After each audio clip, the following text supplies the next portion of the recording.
Imagine for a second a single mind, a mind that could look at the most powerful forces of nature and not just understand them, but tame them and bend them to shape the future of humanity.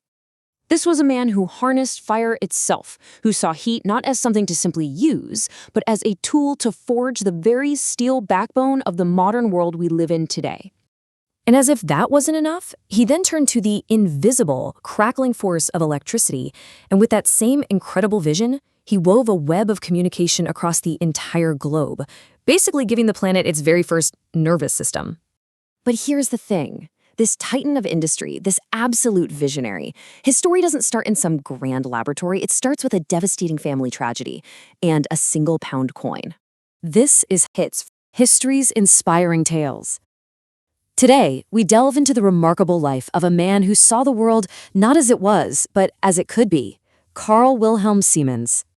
To really get a sense of just how huge his achievements were, we have to go way back to the beginning, to a moment of crisis that would define the rest of his life. Can you imagine being just 16 years old and your mother passes away? Well, that's what happened to William, as he'd come to be known. And then, less than a year later, his father was gone too. All of a sudden, he and his older brother Werner were left responsible for their many younger siblings. I mean, the weight of the entire world must have felt like it was on their shoulders. So, in 1843, at just 20 years old, William sets off on a mission.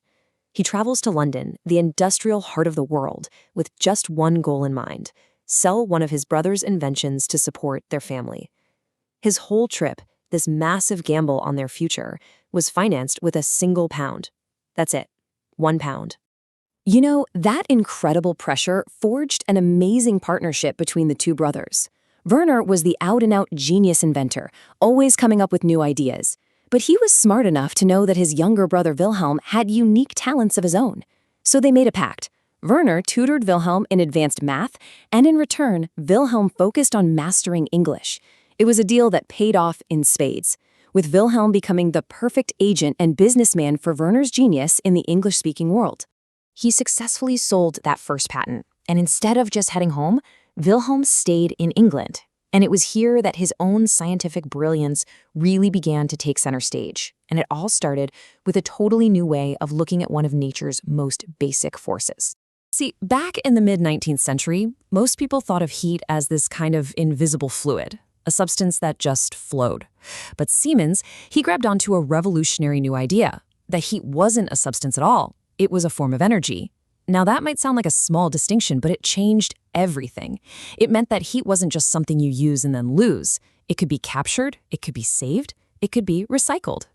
And this thinking led to his most brilliant invention, the regenerative furnace. The concept is pure genius. Instead of just letting all the hot exhaust from a furnace escape, he channeled it through chambers filled with bricks, heating them up to scorching temperatures.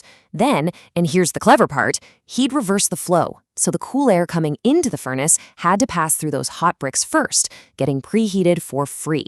The results? He could reach temperatures no one had ever seen before, using just a fraction of the fuel. Now, when you take that furnace and apply it to making steel, you get the Siemens-Martin process. This completely revolutionized the industry. It allowed for the mass production of cheap, high-quality steel, even from scrap. All of a sudden, you have the steel for railways, for bridges, for the first skyscrapers. Siemens had quite literally built the furnace that would forge the modern world. But for a mind like his, taming fire simply wasn't enough. He then turned his focus to an entirely different and, well, invisible force: electricity. What began as just a small sales office for his brother's telegraph business just exploded. He founded Siemens Brothers. He built a massive cable factory in London. Then he started taking on these unbelievable projects, like the Indo-European telegraph line that ran all the way from London to Calcutta. He even designed and built his own revolutionary ship, the CS Faraday, just to lay cables across the deep ocean. It's honestly hard for us to really wrap our heads around how massive this change was. Before Siemens, sending a message from London to India would take weeks, maybe even months, by ship. After he was done, that same message could be sent and received in a matter of minutes. He didn't just speed things up, he effectively created the planet's first nervous system. As his life moved into its final chapters, Siemens' two great passions, heat and electricity, They began to merge, solidifying a legacy that was, well, already beyond monumental. This quote just captures it perfectly. It highlights the twin pillars of his genius. He wasn't a specialist who just dug deep into one narrow field. No, he was a master of fundamental forces, and he applied his understanding of energy to both thermodynamics and electricity with equal brilliance. And of course, the world took notice. He was celebrated by the entire scientific community, becoming a Fellow of the Royal Society. He powered the world's very first electric street lighting. And then, in what has to be the most fitting tribute, just months before his death in 1883, the German immigrant who arrived with only £1 in his pocket was knighted by Queen Victoria herself, becoming Sir Charles William Siemens. It really forces you to ask the question, how does one person do that? How can a single mind so fundamentally change, not just one, but two of the absolute core pillars of global industry, steel production and telecommunications? And maybe the answer isn't just in his genius, but in his motivation. What's possible when a brilliant mind is driven not just by fame or money, but by a solemn promise made to his family in their darkest hour? From that single pound coin to a knighthood, from a desperate gamble to a global empire, Carl Wilhelm Siemens didn't just build machines, he built the modern world itself. If this story resonated with you, hit that like button, share it with someone who needs a dose of inspiration, and don't forget to subscribe to HiTS for more tales of human ingenuity.